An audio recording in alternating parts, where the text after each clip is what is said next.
New answers to many of your questions tonight on unemployment insurance. Today, the Secretary of Labor provided an update to all the lawmakers. This comes after an hours-long hearing that went on and on and on yesterday in front of two state Senate committees where hundreds of you shared your difficulties that you experienced. WMAR 2 News' Mallory Safaste has been following this story for weeks now and brings us some of the highlights from today's testimony. Mallory?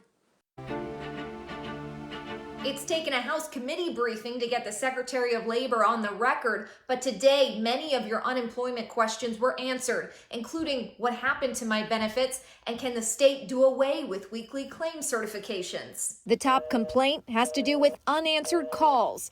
Today, Secretary of Labor Tiffany Robinson explaining they're limited by the number of working phone lines. We have a certain number of phone lines of 200. We are working to expand that capacity up to 540. 200 to serve the many customers with questions, including more than 135,000 or 27% of claimants whose benefits are pending. Secretary Robinson explaining the hang-up could have to do with confirming information with their employers or answering weekly certification questions incorrectly, and that many claimants in this limbo may have already been receiving benefits but were cut off suddenly with the switch to the Beacon system. We found that many of the regular unemployment insurance claimants may have answered a question incorrectly, and we have gone through to try to correct a lot of that in batch and to communicate back and forth with that claimant.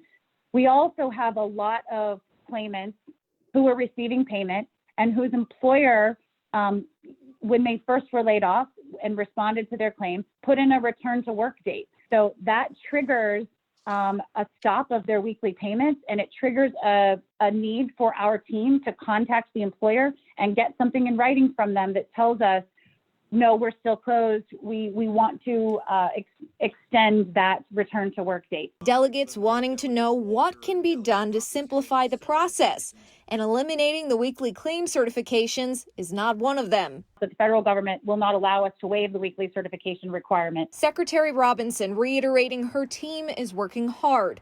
They're doing what they can, and they want to make it right. Honestly, we just need to continue pushing through to resolve every single claimant's issues so that we can get everyone who is eligible paid for their benefits as quickly as possible. The sheer volume is the biggest issue facing myself and Maryland and every other state. Delegates have been asked to submit weekly reports of issues their constituents are experiencing so the Department of Labor can come up with solutions.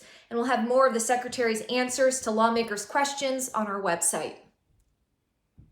All right, we're in this together as Maryland rebounds and we navigate what we're calling the new normal. For stories to help you make it through these tough times, you can head to our website, wmar2news.com/Rebound Maryland.